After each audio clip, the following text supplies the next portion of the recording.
दोस्तों, कम से कम स्टूडेंट्स के लिए दुनिया में सबसे बड़े इंस्पिरेशन अगर कोई हो सकता है तो वो सिर्फ और सिर्फ कलाम साहब हैं।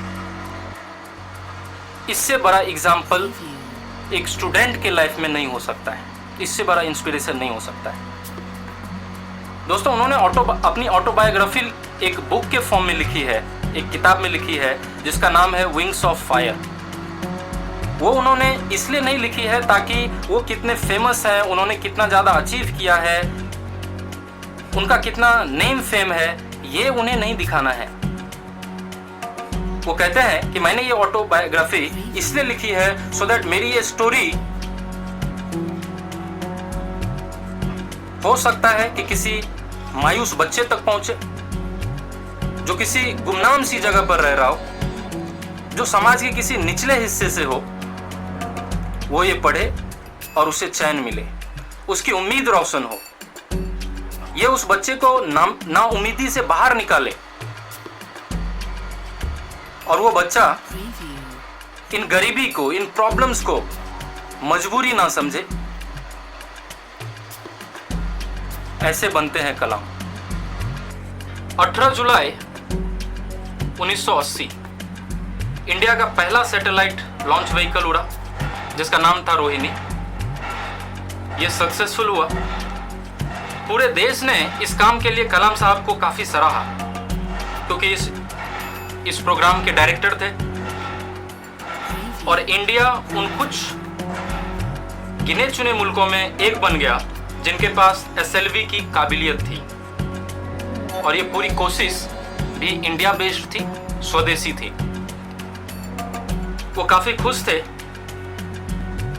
कि पिछली 2 बार फेल होने के बाद इस बार सक्सेस मिली,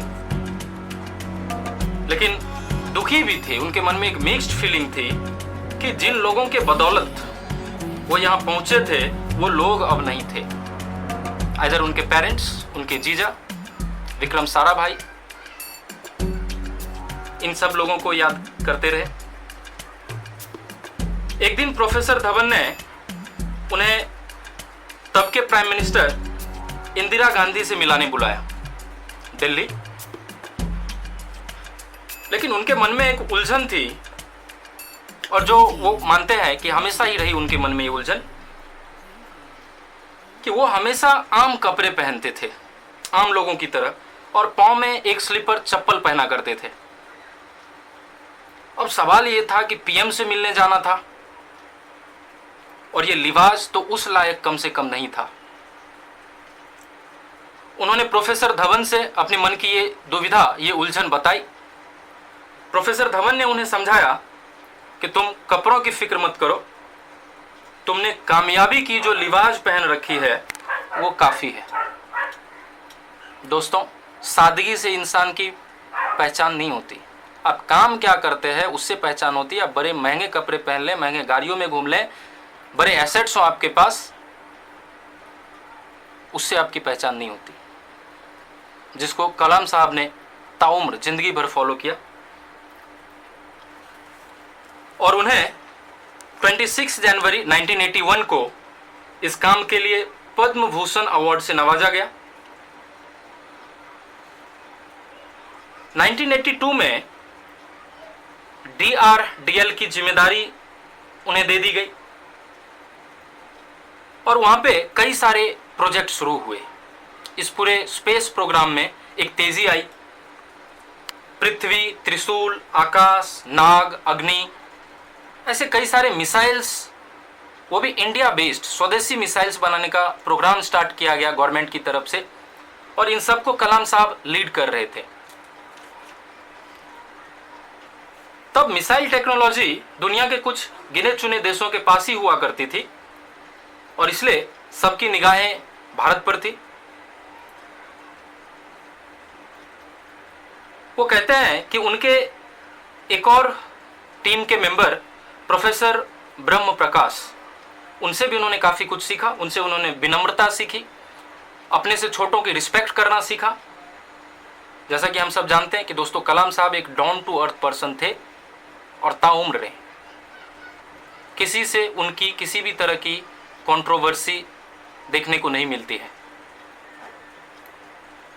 वो मानते थे कि कोई भी इंसान कमियों से खाली नहीं है। हर इंसान के अंदर कुछ न कुछ कमियां होती है, चाहे वो एक कॉमन मैन हो, एक पॉलिटिशियन हो, एक बिजनेसमैन हो, एक साइंटिस्ट हो, हर इंसान के अंदर कुछ न कुछ कमी है। 25 फरवरी 1988 पृथ्वी मिसाइल की फर्स्ट सफल परीक्षण हुआ। इस पर दुनिया के कुछ डेवलप्ड कंट्रीज परेशान हो गए क्योंकि ये परीक्षण सक्सेसफुल हो गया था और उन्होंने इंडिया पर बाहर देश से मिसाइल में यूज होने वाली किसी भी तरीके की चीज के खरीद पर रोक लगा दी, इंडिया पर बैन लगा दिया। 20 अप्रैल 1989 को फिर अग्नि की परीक्षण की गई, दूसरे टाइप की मिसाइल की, लेकिन ये परीक्षण पहली बार में फेल हो गई। 10 दिन के बाद वापस दोबारा ट्रायल किया गया, इस बार भी ये परीक्षण फेल हो गई और इसको लेकर पूरे देश में DRDO की और कलाम साहब की, उससे रिलेटेड साइंटिस्टों की काफी ज्यादा किरकिरी हुई, उनको काफी ज्यादा क्रिटिसाइज किया गया, जिनका उल्लेख वो करते हैं अपने ऑटोबायोग्राफी में, क्योंकि वो मानते थे कि लोगों का एक्सपेक्टेशन उनसे बहुत ज्यादा था, उम्मीदें बहुत ज्यादा था। दोस्त, ये हमारे लाइफ पे भी अप्लाई होता है कि आपका जितना ज्यादा क्रिटिसिज्म होता है मतलब लोग आपसे उतना ज्यादा एक्सपेक्ट करते हैं। अगर आपका क्रिटिसिज्म नहीं हो रहा मतलब लोग आपसे एक्सपेक्ट नहीं कर रहे, आप में वो टैलेंट नहीं देख रहे वो। तो क्रिटिसिज्म कोई बुरी चीज नहीं है, इनको आप पॉजिटिवली लें। 22 मई 1989 को फिर से एक बार थर्ड टाइम ट्राई किया गया और ये लॉन्च सफल हुआ, सक्सेसफुल रहा। दुनिया के तमाम कंट्रीज के प्रेशर के बाद भी भारत ने ये कर दिखाया, कलाम साहब ने ये कर दिखाया। 26 जनवरी 1990 को उन्हें इस काम के लिए पद्म विभूषण से नवाजा गया, ये अवार्ड उनको मिला गवर्नमेंट ऑफ इंडिया की तरफ से। दोस्तों, उनके ऑटोबायोग्राफी में एक जिक्र मिलता है कि ये 1990 के टाइम की बात है, जब वो बहुत बड़े साइंटिस्ट बन चुके थे, पूरी दुनिया में रिकॉग्नाइज्ड हो चुके थे, इतने अवार्ड्स मिल चुके थे। उस टाइम पे वो एक 10x12 120 स्क्वायर फीट के एक सिंगल रूम में रहते थे और जो रूम बुक से भरा हुआ था और उसमें कुछ एक जरूरत की बेसिक फर्नीचर के सामान थे जो किराए पे लिया गया था, वो भी उनका खुद का नहीं था। दोस्तों, वो कहते हैं कि उन्हें इंडिया के यूथ से, कुछ लोगों से शिकायत है जो आगे चलकर यहाँ पे पढ़ते हैं, साइंटिस्ट बनते हैं, इंजीनियर्स बनते हैं और ज़्यादा पैसा कमाने के लिए, ज़्यादा इनकम करने के लिए दूसरे कंट्रीज में चले जाते हैं।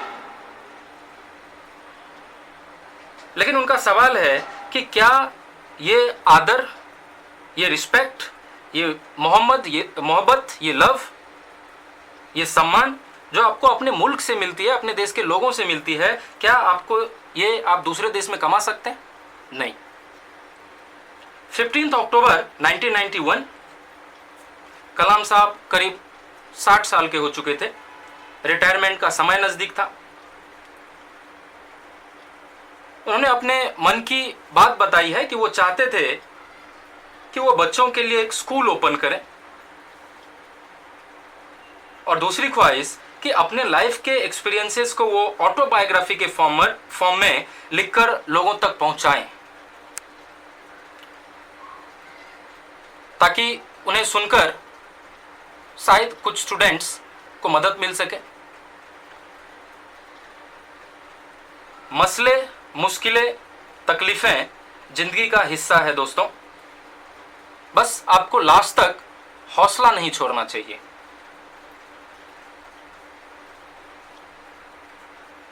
धन्यवाद, थैंक यू सो मच। अगर आपको मेरा ये वीडियो पसंद आया हो तो लाइक करें, शेयर करें और चैनल को सब्सक्राइब करना ना भूलें। और अगर आपके मन में कुछ क्वेश्चंस हैं, आप कुछ हमारे साथ शेयर करना चाहते हैं तो वीडियो के नीचे कमेंट बॉक्स में कमेंट ज़रूर करें। Thank you so much.